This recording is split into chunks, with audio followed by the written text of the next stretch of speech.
Yang ini kiriman daripada mana ni? Ini daripada Encik Sharif. Kata Encik Sharif, Assalamualaikum KC. Waalaikumsalam.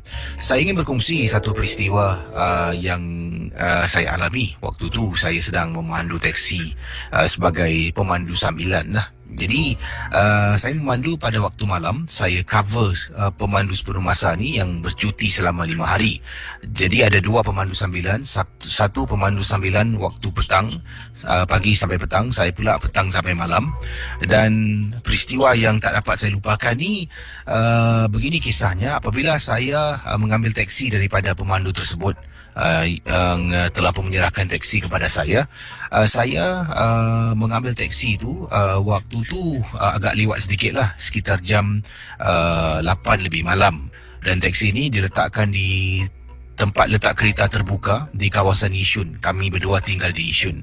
Dan teman pemandu yang pertama yang memandu pada waktu pagi ini minta izin dengan saya. Sebabnya dia nak ambil isteri lah dari tempat tugas dan akan datang agak lewat sedikit. Dan saya pun kata okey lah.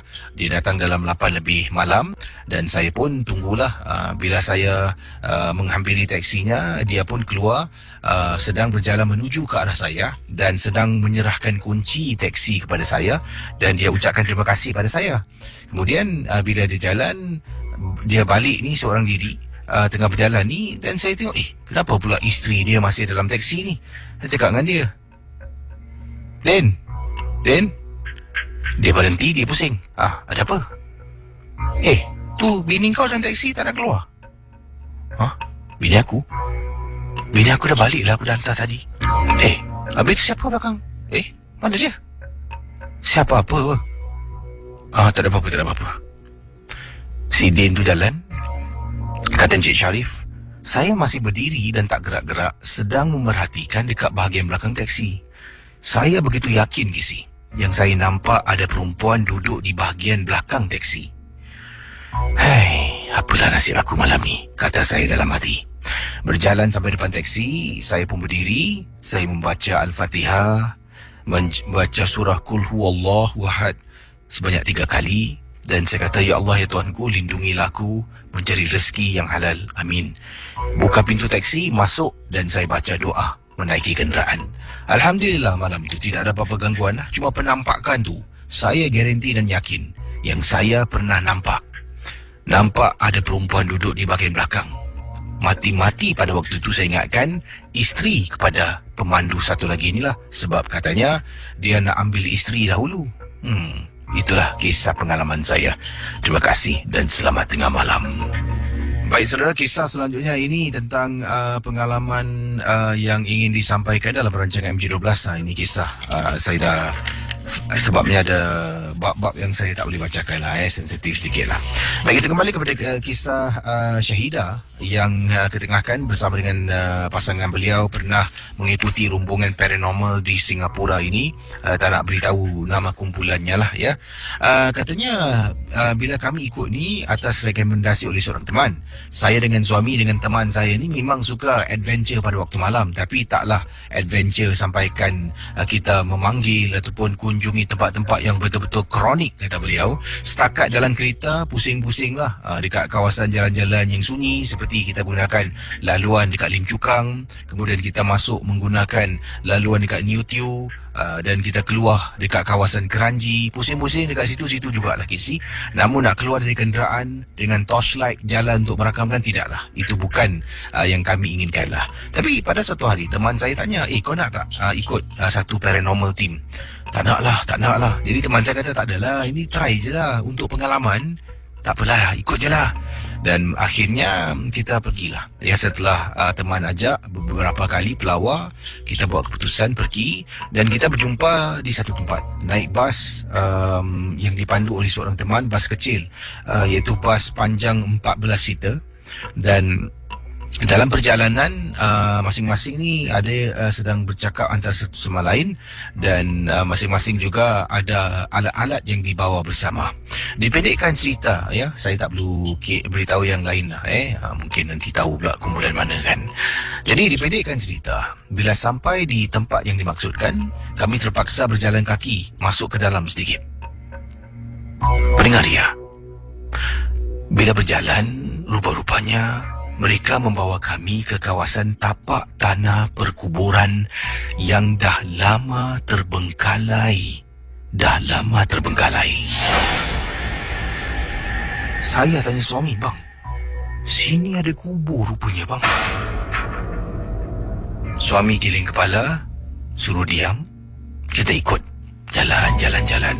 Sampai dekat hujung kubur tu. Casey, mereka mula pasang kamera, letak lampu kecil. Dan dekat situ juga ada satu buai-buai ataupun swing di hujung destinasi tanah perkuburan. Bila sampai dekat swing tu, buai-buai tu ataupun buaian itu diikat pada sebatang pohon. Dan saya tengok dekat swing tu, sekeliling swing tersebut talinya dililit dengan bunga-bunga putih dan bunga-bunga lain. Salah seorang dari mereka tampil ke hadapan dan mula keluarkan perkakas lain pula. Kalau tadi kamera, lampu, mikrofon, kali ini dia keluarkan benda lain. Dia keluarkan tempat bara, kemenyan, keris dan ada lagi. Telur sebiji diambil. Telur tu diambil, dibaca pada telur, kemudian diasap atas kemenyan. Telur tu diambil, dipecahkan, pap, jatuh ke atas tanah. Dan dia adalah baca sesuatu yang saya tolong Casey, bila saya kongsi dengan Casey, jangan bacakan mantra ini. Yang saya ingat hanya beberapa bahagian depan saja. Sebab kalau Casey bacakan, takut-takut yang empunya diri mendengar. Saya bukan nak mengaibkan mereka, bukan, hanya kongsi pengalaman saya.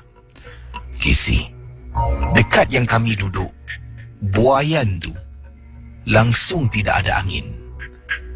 Buaian tu memang langsung tidak bergerak. Setelah telur tu dipecahkan dan benda-benda lain dilakukan, ramai-ramai semua pergi jauh daripada tempat tu. Dan yang cameraman ni lay out the cable lah. Dia tarik kabel perlahan-lahan, lepas sampai hujung. Ada monitor screen. Mereka duduk dan mereka saksikan. Casey nak tahu, buai swing yang ada tergantung dekat pokok mula bergerak sedikit ke depan ke belakang, ke depan ke belakang, ke depan ke belakang. Sedikit dia bukan gerak laju, sikit boleh nampak Casey. Tapi dalam hati saya, ini mesti angin tiup. Sebab cara benda tu bergerak macam angin tiup. Yang paling memeranjatkan, depan mata saya nampak sekali. Swing tu bergerak ke depan. Cara dia bergerak ke depan tu macam ada orang tolak tinggi dengan tangan, lepas zoom jatuh. Itu yang buat saya terperanjat, dan itu buat saya percaya yang benda tu dah pun datang. Pendengar Ria 897, Casey nak tahu tak?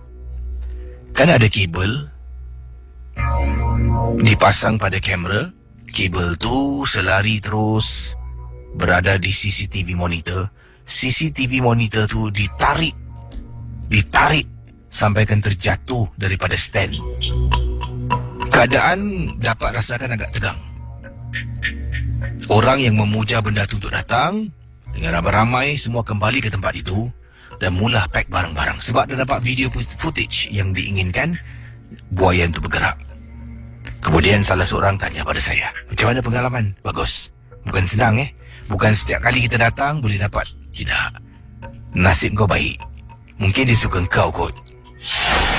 Saya dengar pun dalam hati tak kelakar suka aku Saya hanya senyum. Dan itulah kali terakhir saya akan ikut kumpulan paranormal. Sebabnya kalau dia puja betul-betul, benda tu datang dan tak nak balik, macam mana Casey? Terima kasih dan selamat tengah malam. Okey, saya jawab panggilan. Minta maaf lah satu pemanggil di ujung talian. Silakan 669 11897. Hello, siapa tu?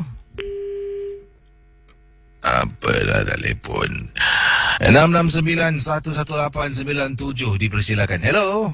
Halo Casey, apa kabar? Assalamualaikum, Pak Raden ya. Ya, Pak Raden ni sebelum tu ya. Pak Raden, macam mana Pak Raden boleh telefon setiap kali saat-saat terakhir ni? Nanti orang tanya Ya, Pak Rin cakap satu lah. Pak Rin tak ada kompromi dengan Casey. Ini kadang-kadang rezeki lah. Macam Casey, rezeki balik ke misteri jam 12. Ini Pak Rin cakap tiga yang orang tak tahu di mana ajal maut, di mana pintu rezeki dan siapa jodoh pertemuan. Ini kadang-kadang kita cakap untuk sesiapa jangan cemburu, jangan iri. Setiap manusia tu Tuhan yang boleh dilihat, Tuhan manusia siapa yang tahu. Tapi untuk saudara Muslim or non-Muslim that listen to Misteri Jam 12, I love you all as a fellow Singaporean and fellow international world that dengar. Boleh Pak Rin kita kronik kes tak? Silakan Pak Din. Ni Pak Din nak cerita satu kes kronik. Pak Din cakap satu kelas kes sama dia pernah dapat tak satu orang kadang-kadang WhatsApp, janganlah terlampau zalim, perempuan yang dah tak ada tau Casey. Kan ada perempuan tu ada taruh situ wanita yang mati dalam husnul khatimah lah, sama ada orang pernah dapat tak WhatsApp gambar wanita tu sudah dikapankan konon-konon seperti apa tahu. Dia mentaksubkan wanita tu husnul khatimah mati dalam keadaan tidur. Mungkin perkara ni dia mati dekat Masjidil Haram ke apa tak tahulah. Ada tak yang keren tu terjatuh? Kan ada berapa jemaah, tapi mungkin wanita tu waktu tengah solat, tapi waktu di kapan ada lagi sih. Ini Pak Dia tengok gambar perempuan tu ke sih. Tapi untuk remembrance, Pak Dia kasih tahu, orang yang telah kembali dalam keadaan telah pun dikapankan, janganlah kau simpan gambar dia. Sebab apa? Pak Dia cakap ikhlas. When you see the dead people, orang kata kira kan, ini kalau kita tengok gambar-gambar orang dah lama, dah meninggal, tak apa dia sih. Sebab orang dah gone forever for good. Because, tapi this is people, they are newly dead, you see. Ibarat, their soul is still living and their soul is roaming around. Itu pasal Pak Din cakap, janganlah kita, ini terjadi, Pak Din potong cerita ya, ini terjadi, satu perempuan kisi, dia dapat ini gambar. Dan gambar ni memang gambar betul-betul. Gambar wanita yang telah kembali pada keadaan ilahi dalam keadaan wajah dia tersenyum dan taruh situ apa tahu WhatsApp ke apa, aku tak tahu lah pasal pun aku kronik, jadi aku tak tahu apa itu. Tapi dia taruh situ wanita yang mati senyuman dalam husnul khatimah. Kalau kau dah tahu dia husnul khatimah, yang kau nak WhatsApp, kau nak puja pula husnul khatimah dia dengan gambaran dia dah tak ada buat apa. Dan ini terjadi satu daripada wanita kisi. Dia wanita yang alim tau kisi. Dia wanita yang soleha. Tapi cuma satu, kau wanita soleh kau gini, tapi janganlah setiap malam bila dia kalau tengok gambar wanita tu, dia memang fatihahkan. Tapi tanpa dia sedar, dia akan selalu senyum dan selalu akan cakap dengan mak dia, mak aku ingin mak kalau boleh dapat macam wanita ni, lembut muka dia, tengok mak dekat gambar ni, orang dia viralkan wanita yang telah kembali. Siapa-siapa kalau ada gambar wanita tu please delete tau. Sebab apa? Tanpa kau sedar dia menangis di dalam bazar. Because why? Kau kenapa nak memuja dia dah tak ada? Roh dia sedih, dia kata janganlah kau memuja aku yang dah tak ada. Walaupun kau tak memuja aku, tapi dengan kau menghayati gambar aku tu, istighfar.com memuja. Ya Allah, nyanyi betul lah. Itu pasal Pak Din cakap, apa saja gambaran yang tentang orang yang dah kembali dalam tragic accident atau dalam tragic apa ke, janganlah kita masukkan dekat WhatsApp atau Instagram.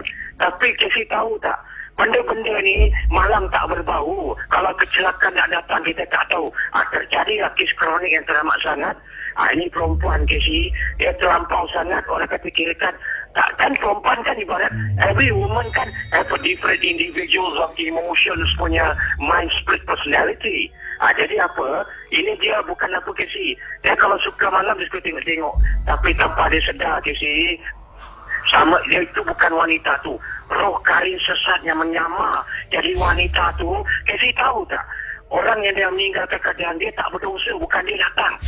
Roh karin.com setan menyamar kasih seperti dia, tapi sekesiannya dia kembali tu tak ada kena-mengena. Jangan ingat semua yang karin datang tu adalah karin orang meninggal, tapi kadang-kadang adalah permainan alam setan yang telah berpura-pura menjelma menjadi wajah karin orang yang dah tak ada. Jadi bila malam dia datang, bila tidur, dia dia dah ternampak hari-hari wanita tu duduk sebelah dia. Masya Allah. Kan satu kes kronik kasih, dia nampak wajah wanita tu sama macam bentuk pakai telefon di kapan kan, tidur macam duduk sebelah dia, macam perhatikan dia, sekejap duduk sebelah dia. Kadang-kadang ada masa dia terhati dekat berdiri depan pintu kasi. Pasal dia tidur, dia buka pintu, pasal dia dengan mak dia, adik-beradik dia semua wedok kan. Jadi ada privacy sikit lah. Jadi dia tidur dengan mak dia. Jadi dia selalu dia nampak berdiri tercegat depan pintu, kadang macam the image of the lady yang dia nampak. Jadi lepas tu terjadilah satu apa tak kasi, bikinkan dia uncomfortable in life. Dia bikin jadi tak selesa dalam kehidupan, dan dia dah terasa dia komplain dengan mak, ini saya ada satu, ini kes yang sedih lah mak, kenapa? Mak ingat tak orang kasih nama dia Tontok Izzat, contoh dia, orang kasih Izzat kan gambar yang saya tunjuk mak kan, yang wanita dah kembali tu, setiap malam saya macam hadir dia mak, kenapa? Sekali dia kata kau jangan main-main, kau ada memuja. Dia kata tak ada mak, saya cuma suka-suka tengok macam cantik, muka dia senyum dalam dia meninggal.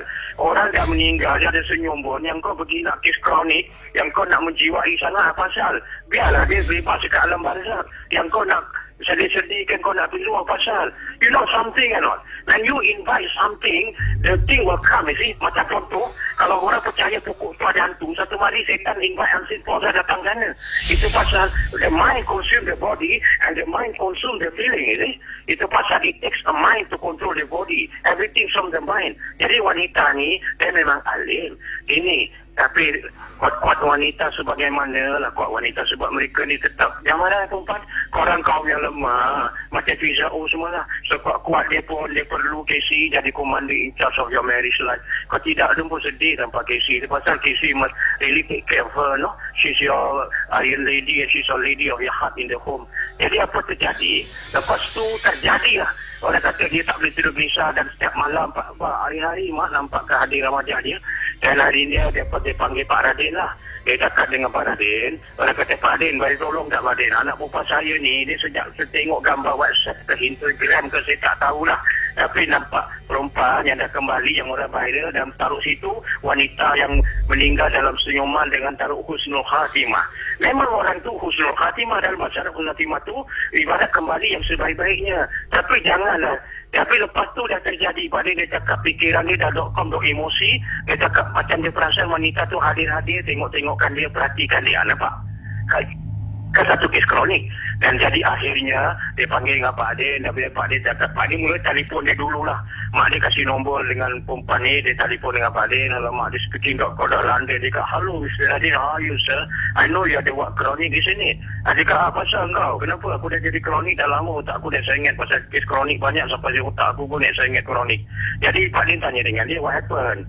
Dia cakap, orang kata, malam-malam I tak boleh tidur Pak Adin. Orang kata, kenapa? Ini punca daripada, I always look at the picture that a lady is no more, and I always orang kata see her, but I like to see her because she's so beautiful, like she's sleeping, you know, but she's normal. Dan Pak Adin cakap, she's beautiful.com, normal. Yang kau nak pergi ingat-ingatkan dia pasal of course kau dah fokuskan dia dekat gambaran wajah. Apabila wanita di sini, pasal wanita janganlah melihat sesuatu barang, sebab wanita ni diorang akan ada satu ilmu apa tau, wanita.com menjiwai. Itu pasal perempuan kalau main jiwang-jiwang lagi teruk daripada laki-laki. Perempuan susah jatuh cinta tau, tapi kalau dah jatuh cinta daripada .com.net lagi teruk daripada laki-laki, lagi kuat, happy, impact love dia tau. Jangan main-main ke perasaan perempuan suami ke atau laki-laki Alah sayang perempuan. Jadi apa terjadi, dan Pak Adin datang lah. Dalam Pak Adin datang, Pak Adin cakap, apa yang awak nampak? Saya tak nampak Pak Adin, tapi saya rasa kehadiran dia seperti nampak dia melihat saya di sini. Kalau dah nampak kehadiran dia tu, maknanya kau dah nampak dia lah. Saya tak nampak, tapi kehadiran itu, like she's coming and she's looking at me. Apa dia cakap, kau tengok, kau bukan ada third eye kan? Tapi ini maknanya, because kau terlampau menjiwai orang yang dah tak ada, si mati yang dah tak ada tu. Jadi Pak Adin cakap, tak apa, from now on sebelum Pak Adin bantu awak, please, orang kata, kau delete the picture, dia tunjuk gambar lagi. Pak Adin cakap, alamak, ini gambar aku dah tengok. Pak Adin cakap, 2-3 orang Pak Adin nasihatkan, don't delete lah. Pak Adin cakap, siapa kalau ada gambar viral tentang orang yang dah tak ada, walaupun dia .com, alim macam mana pun, tidur macam husnul khatimah begini, janganlah memuja. Memuja tu ibarat kau menjiwai, nanti roh dia tak sedih pula, kau nak puja aku pasal aku dah tak ada. Jadi akhirnya Pak Adin bantu dia, dan Pak Adin buat sesuatu lah. Dan akhirnya Pak Adin dapat kes kronik sudah disettle. Tapi punca Pak Adin cakap, siapa kalau ada para pendengar yang aku sayang macam saudara aku, delete lah gambar. Kalau kamu pernah nampak wanita yang mati dalam disebut Qadul Khatimah dalam keadaan yang tidur. Sebab apa tahu? Melihat wajah wanita tu boleh, fatihahkan Ustaz, tapi delete. Kau nak simpan buat apa? Kau tanpa kau sedang kau menjiwai rohani dia, tapi bukan dia datang. Karin Sesat permainan.com setan pula yang kacau. Hanya betul lah. Baik, Assalamualaikum. Waalaikumsalam warahmatullahi ta'ala wabarakatuh. Terima kasih pada Pak Radin dengan kisah tadi. Kalau kita dengar kisahnya, mungkin ada pengajaran. Pengajaran yang baik adalah kalau dapat gambar-gambar nak orang tu dah meninggal dunia, ya betul. Jangan kita simpan lah. Buat apa nak simpan? Nak kalau gambar orang tu tidak, ialah menutup sesuatu bahagian-bahagian tertentu, kita simpan juga. Kemudian kita post dekat Facebook. Kemudian kita cakap, mari sama-sama kita membacakan. Jadi kalau boleh elakkanlah. Sesuatu yang boleh kita ambil iktibar daripada pengalaman Pak Radin. Dan terima kasih pada anda semua.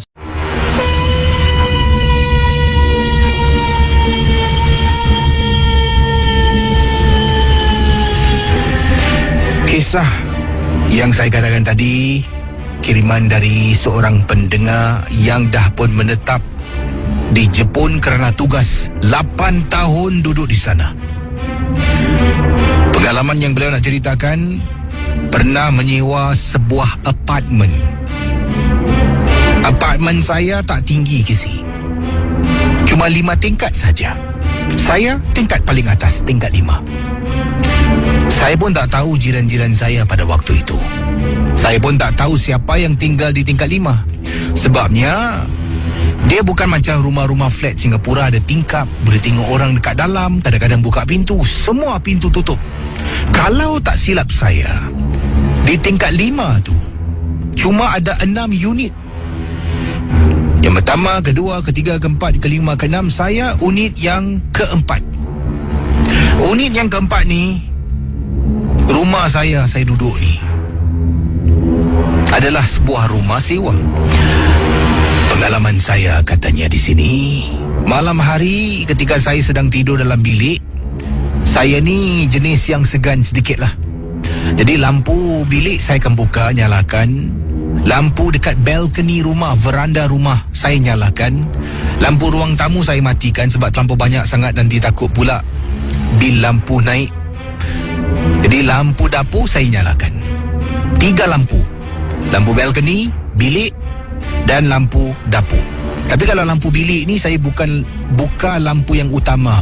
Saya gunakan side table lamp untuk menerangi bilik tu. Keseorangan memang takut kisi. Saya tidur memang tak suka tutup pintu. Jadi bila saya tengah baring di atas katil, 2 kali tau kisi saya dengar dalam bilik yang saya tengah tidur, dalam rumah tu saya dengar suara orang menangis.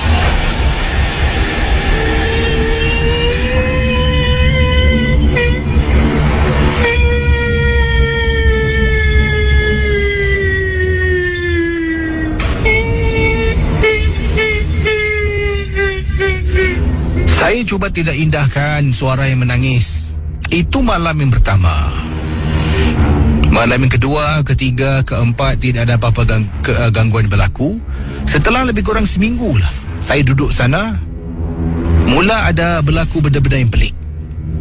Kunci, saya ada kunci kereta. Balik, saya letak kunci kereta selalu di tempat yang sama. Ini adalah tabiat saya. Saya tak akan letak dekat sana sini, tak ada. Di atas meja coffee table dalam rumah tu ada satu bakul kecil yang saya letakkan handphone, kunci kereta dan barang-barang seperti cincin. Saya akan letakkan dalam sana. Balik mesti saya buat macam tu.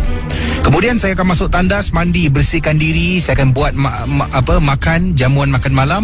Dan kemudian saya akan tonton TV ataupun tidur. Pendengar Ria, bila saya keluar, saya nak ambil barang. Tadi saya pergi ke supermarket beli sesuatu, saya lupa nak bawa ni atas. Saya tengok dekat bakul selepas mandi, mana kunci kereta aku?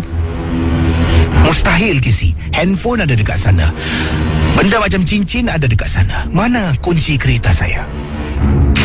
Mana aku letak Tadi aku letak sini Saya toleh baru nak cari, nampak kunci kereta di atas meja makan.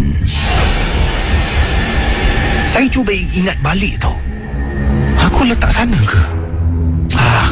Ambil kunci, ambil handphone, buka pintu, turun bawah. Turun bawah, ambil barang dari kereta, naik atas balik. Bila saya nak masuk dalam rumah tu, apartmen tu, masukkan kunci, saya dengar kisi. Televisyen saya menyala. Tadi aku turun, aku on tak TV? Tanya lagi dalam hati ni, aku ni pelupa betul lah. Pendengar Ria 897.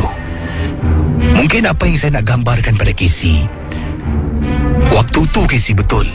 Saya pula ni dah pun tonton filem Ju-On, dah pun tonton filem The Ring. Macam-macam benda bermain dekat fikiran.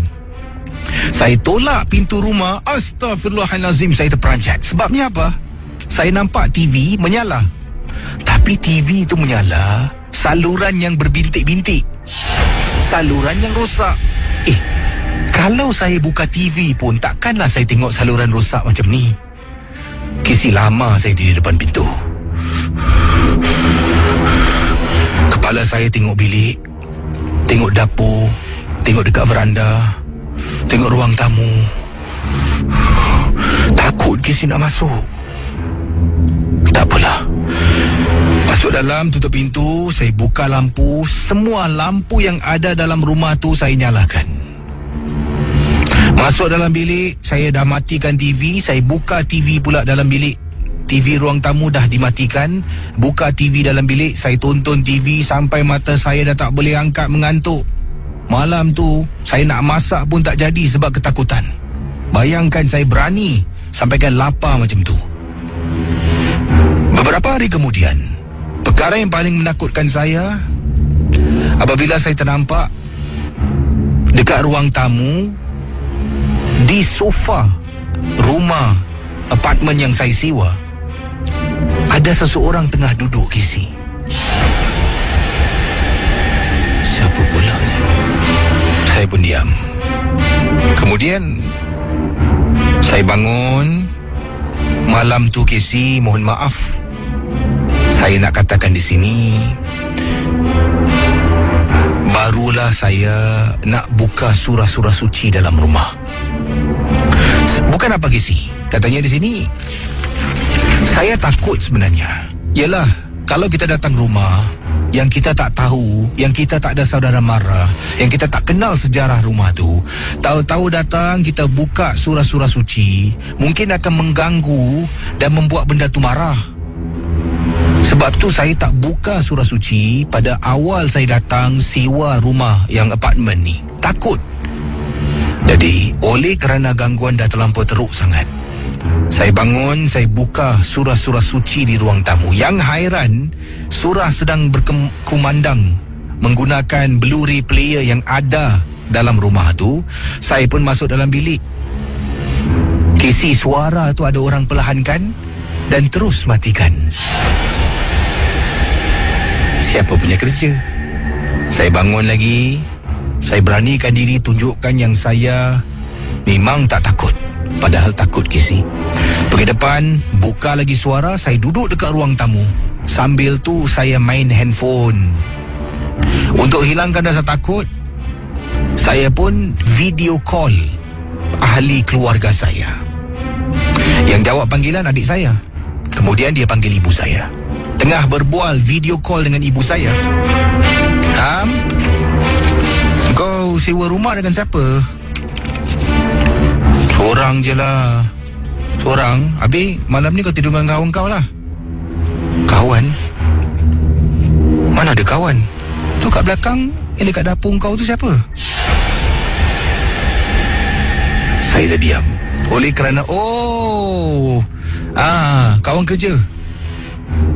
Kawan kerja. Nanti telefon balik, Mak. Letak telefon, pusing belakang, tak ada orang, Casey. Saya telefon mak lagi. Tapi bukan malam tu lah, keesokan harinya. Mak, semalam nampak apa? Aku nampak ada macam lelaki kat dapur rumah kau. Dia tidur dengan kau lah, kawan kau tu. Yelah. Tidur dengan orang, satu hari je. Padahal bukan, Casey. Saya pun tak nak mak saya khawatir tentang saya. Tapi saya tinggal apartmen tu. Oi, bersabar Kesi. Walaupun hanya duduk rumah tu hanya setahun, sebelum saya dipindahkan ke tempat yang lain. Setahun tu banyak saya kena gangguan. Terima kasih. Selamat tengah malam. Selamat tengah malam kepada semua pendengar Misteri Jam 12. Berjumpa kita sekali lagi pada tengah malam ini. Bertemankan saya, DJ Champion KC, Ria 897 FM. Malam ini 13 hari bulan Disember 2016. Apa kabar semua pendengar-pendengar Misteri Jam 12? Saya akan bacakan kisah yang pertama pada tengah malam ini untuk anda yang sedang bersama dengan saya di Ria 897 FM.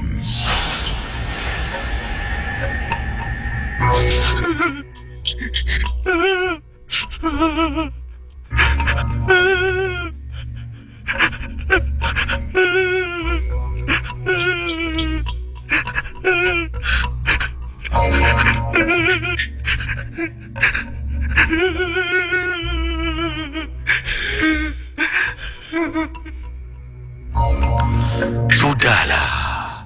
Kenapa dengan awak ni? Setiap malam masih menangis. Kenapa ni? Saya nak kerja. Nak tidur ni. Besok kerja tau. Abang, tolonglah saya, bang. Saya tak boleh tidur, bang. Kenapa awak tak boleh tidur? Awak cakap dengan saya. Setiap malam awak tak boleh tidur, tak boleh tidur. Kalau saya tanya, awak akan... Tak ada, bang. Abang, Makcik Esa, bang. Makcik Esa. Awak ni 24 jam Makcik Esa pergi, Makcik Esa balik. Makcik Esa tu dah meninggal. Kenapa dengan awak? Bang, Makcik Esa selalu datang dalam rumah kita, bang. Tadi baru saya nampak dia, bang. Dia duduk atas almari, bang. Sudahlah. Saya nak melayan awak ni. Nanti pagi saya tak bangun pergi kerja. Macam mana? Kalau awak tak nampak Makcik Esa dalam bilik, awak tidur dekat luar. Lah, pergi tidur sana. Casey, itu kisah yang diceritakan. Kiriman ini datang daripada Puan Nur Sapura. Beliau dan Makcik Esa jiran yang tinggal tingkat bawah. Jiran yang tinggal di tingkat bawah ni memang rapat, kata Puan Sapura. Ada waktu turun bawah, mereka duduk. Katanya Casey, ini adalah cerita yang benar, terpulang pada semua, nak percaya ataupun tidak. Jadi saya akan pergi rumah Makcik Esa, duduk. Lepas pagi itu dah masak, dah habis semua. Kadang-kadang jam 10 saya dah dekat bawah Casey. Duduk temankan Makcik Esa, duduk berbual, gosip. Biasalah, orang perempuan kalau jumpa ni tak ada cerita lain. Gosip itu, cakap pasal ini, cakap pasal apa dekat TV, berita tu, berita ni. Rapat Casey, dah macam keluarga. Tapi satu tentang Makcik Esa ni, beliau ni juga adalah seorang tukang ubat Casey. Tukang ubat. Beliau ni tidak ada anak. Hidup seorang diri, sebatang kara Casey. Suaminya beberapa tahun yang lalu dah meninggal dunia. Jadi dia tinggal seorang dekat rumah tu. Ada kala saya masak, saya akan kasih dia. Dan dia ni macam-macam orang keluar masuk dalam rumah. Selalunya dia akan sibuk hari Jumaat, Sabtu, Minggu. Kadang-kadang larut malam orang datang rumah dia untuk berubat. Saya ni yang tinggal atas, kalau bau je kemenyan, tahulah Makcik Esa dengan customer. Dah biasa Casey. Sampaikan satu hari Makcik Esa bercakap dengan saya. Ida, Ini aku nak cakap ni. Aku ni dah tua. Aku ada ilmu. Aku ada, ialah pendinding. Tapi masalahnya aku tak ada zuriat. Aku tak ada pelapis. Engkau ajalah yang rapat dengan aku dah macam anak. Jadi aku ingatkan, kalaulah aku mati, kau sudi tak jadi pelapis? Yelah, kau macam saudara aku juga. Dia akan jaga engkau. Apa Cik Isa ni cakap macam tu? Janganlah minta-minta panjang umur. Tak ada dah. Panjang umur, aku ni pun dah mula sakit-sakit. Kau tolonglah ya. Yelah. Apa-apa pun saya tolong ya. Mak Isa ni janganlah fikir bukan-bukan. Doa je. Kisi, bila saya kata secara bukan formal Kisi, yalah saya pun tak nak berbual pasal mati dengan dia. Saya kata yalah saya tahulah, saya akan nak tolong dia. Sebenarnya itu adalah tanda-tanda yang saya setuju nak mengambil, memelihara saka-saka Makcik Esa. Bila Mak Isa meninggal dunia Kisi, bayangkan pendengar ya. Mak Isa meninggal dunia. Saya berada di samping Mak Isa pada waktu itu. Dia berada di hospital. Katanya, Ida, ingat janji kau dengan aku. Kau nak tolong aku kan? Yalah Cik jangan macam ni. Cik kena bertahan. Tiba-tiba, pada malam tu, ketika azan maghrib, Makcik Esa mengembuskan nafas yang terakhir. Dipendekkan cerita, majlis pengkebumian Makcik Esa saya yang uruskan. Dan setelah itu, saya ada kunci rumah arwah. Yalah, saya dengan suami dengan Makcik Isa pun kami duduk di rumah sewa. Dia tinggal bawah, saya tinggal atas. Jadi, yang menguruskan rumah, serahkan kunci balik pada HDB, semua saya yang buat. Malam yang pertama, Kisi, saya mimpi ada orang datang ketuk pintu rumah. Saya dengar seperti orang beri salam. Assalamualaikum. Waalaikumsalam. Kejap. Apabila saya buka pintu, depan rumah saya dalam mimpi ada bungkusan Kesi. Entah datang dari mana bungkusan ini. Pendengar Ria 897.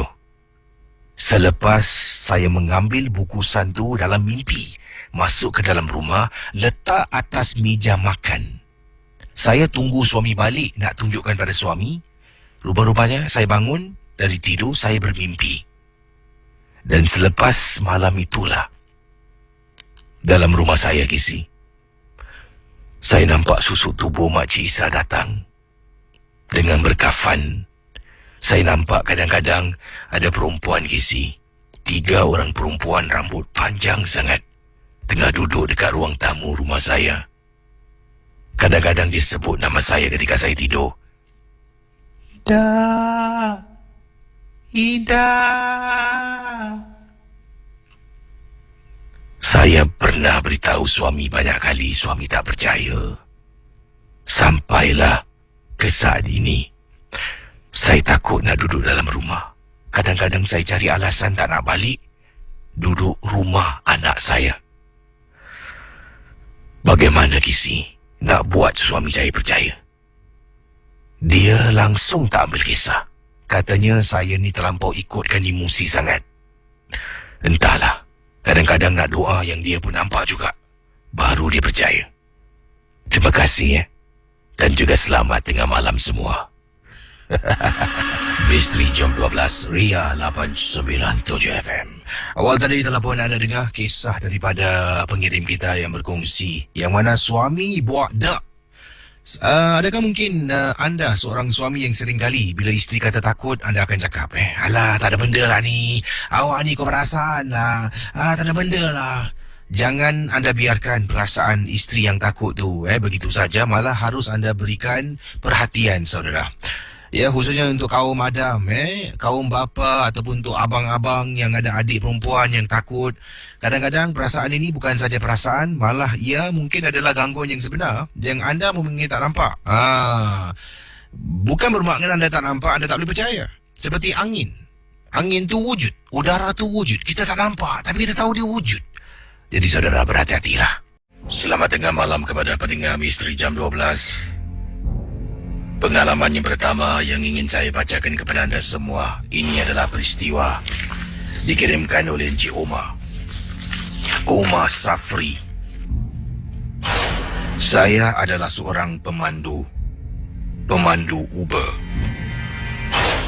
Peristiwa yang ingin saya kongsi dan ketengahkan berlaku kepada saya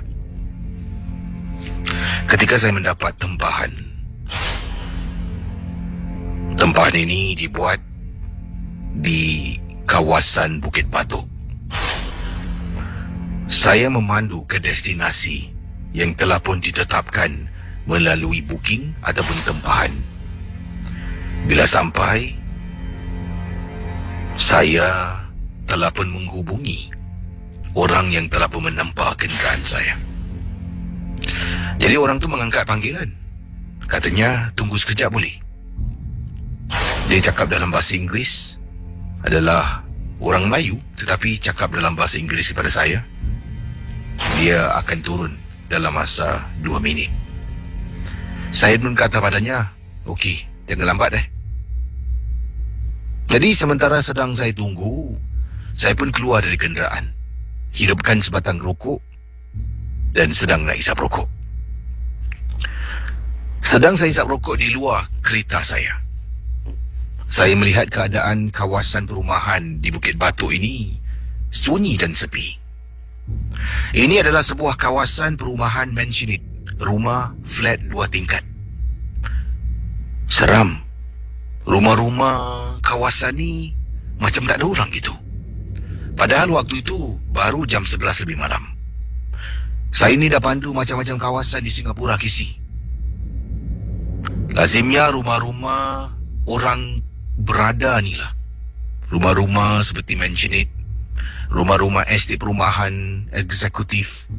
Lazimnya rumah-rumah segini, kawasan kejiranannya agak sunyi, sepi. Tapi sebaliknya rumah-rumah kawasan perumahan sewa agak riuh. Kadang-kadang dekat bawah ada orang sedang melipat. Itu perbezaannya daripada pengamatan saya, katanya Encik Omar. Sedang tunggu, isap sebatang rokok. Rokok ni dalam masa 2-3 minit habislah. Kalau dia turun awal, saya terpaksa matikan rokok saya. Saya memang tak gemar isap rokok dalam kenderaan. Kemudian saya nampak pintu lift terbuka. Keluar seorang katanya di sini pintu lift terbuka, keluar seorang perempuan dan juga seorang lagi perempuan di belakangnya sedang berjalan menuju ke arah kereta saya. Jadi pendengar Ria 897, saya pun tengok. Saya angkat tangan, saya tunjuk Uber. Dia kata, angkat tangan tunjuk. Okey. Saya pun masuk dalam kenderaan. Dia pun masuk dengan kawannya, masuk ke dalam kenderaan saya. Jadi saya pun pergi ke tempat yang diarahkan, yang mana dari Bukit Batok saya kena hantar dia pulang ke Chua Chu Kang. Dalam perjalanan saya tak berbual dengan dia.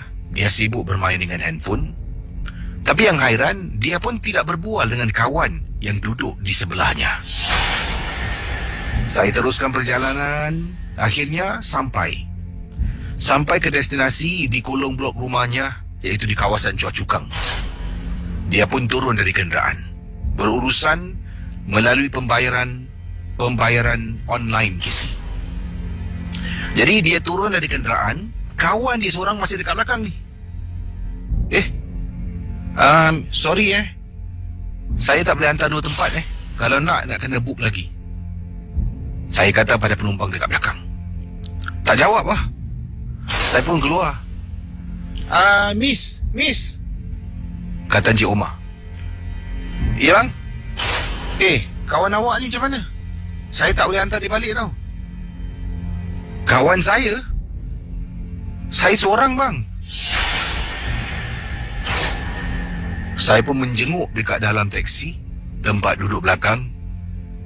Ternyata Casey, tidak ada sesiapa pun di belakang. Okey, sorry. Budak tu tengok saya macam seolah-olah dalam keadaan takut dan terpinga-pinga. Dia jalan-jalan, dia pusing belakang. Dia jalan-jalan, dia toleh belakang. Saya tengok, dapat lihat daripada refleksi cermin kenderaan saya. Saya tak boleh tahan, Casey. Sebab saya nampak dengan jelas, pertama kali dalam hidup saya, nampak real life, Casey. Benda tu ikut dia keluar dari lift, masuk dalam kereta saya, duduk dekat belakang. Patutlah budak ni tak berbual. Oleh kerana saya dah takut, jujurnya saya memang takut, saya pun hidupkan lagi sebatang rokok. Sambil tu saya telefon member yang juga sedang Uber. Kebetulan ada 2 orang sahabat saya berada dekat kawasan yang sama. Kita berjumpa dekat kolong blok yang maksudkan. Duduk sedang bercakap-cakap. Dan saya beritahu teman saya, kau tahu tak? Tadi aku turun, saya ceritakan apa yang saya ceritakan pada Casey dan juga pendengar ya. Teman saya kata, mungkin nak tumpang tak? Biasalah Casey, kalau jumpa dengan member, cerita macam ni, diorang semua akan buat lawak. Adalah versi kisah mereka. Setelah hampir lebih kurang setengah jam kita duduk, teman saya pun datang bawa minuman. Dah habis kita duduk melipat dekat kolong blok di Chua Chu Kang. Saya pun kata okeylah, kena belah. Saya dengan teman-teman 3 orang, kami pun berangkat pergi ke kenderaan. Sedang berjalan, saya ni tegur teman saya, bro, kau sanggup tunggu? Kasih passenger kau tunggu.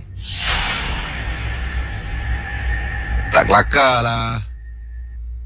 Saya baru teringat, Casey, benda yang sama sekarang ini berada dekat dalam kenderaan kawan saya.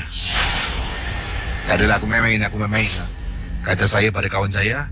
Tapi saya nampak Casey, malam tu, malam yang pertama 2 kali saya nampak dalam kenderaan saya. Mungkin dia dah berpindah, sekarang ini mungkin dia ikut kawan saya.